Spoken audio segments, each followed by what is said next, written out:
শুধু একটা কথাই বলি, স্বরাষ্ট্র উপদেষ্টা আপনি 50 লক্ষ টাকা পুরস্কার ঘোষণা করলেন আসামি ধরার জন্য।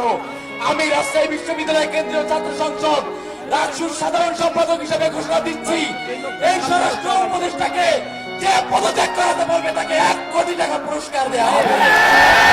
স্পিরিট নিয়ে বসে আছি নাকি আমরা নতুন বাংলাদেশের স্বপ্ন দেখি? প্রিয় সংগ্রামী বন্ধুগণ, এই মুহূর্তে বক্তব্য রাখার জন্য অনুরোধ করছি রাজশাহী বিশ্ববিদ্যালয় কেন্দ্রীয় ছাত্র সংসদের জিএস সালাউদ্দিন আম্মারকে বক্তব্য রাখার জন্য অনুরোধ করছি।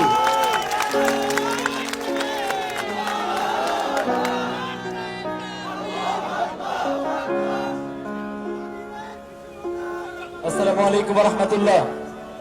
প্রিয় বাংলাদেশ, দেখে নাও, এক হাবি আবার সকল রাজনৈতিক দলকে এক জায়গায় বসিয়ে দিয়েছে।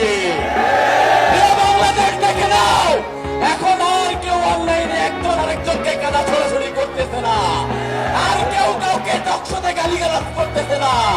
হাবি প্রশ্নের সবাই এক হয়ে গেছে। আমি বেশি কথা বলবো না, সবার কথা একটাই মেসেজ দিচ্ছে, সেটা হচ্ছে এই ইন্টারিমের শতভাগ ব্যর্থতার কথা বারবার সবার কথাই উঠে আসতেছে। আমি শুধু একটা কথাই বলি, স্বরাষ্ট্র উপদেষ্টা আপনি 50 লক্ষ টাকা পুরস্কার ঘোষণা করলেন আসামি ধরার জন্য। আমি রাজশাহী বিশ্ববিদ্যালয় কেন্দ্রীয় ছাত্র সংসদ রাজসুর সাধারণ সম্পাদক হিসেবে ঘোষণা দিচ্ছি, এই স্বরাষ্ট্র উপদেষ্টাকে যে পদত্যাগ করাতে পারবে তাকে 1 কোটি টাকা পুরস্কার দেওয়া হবে।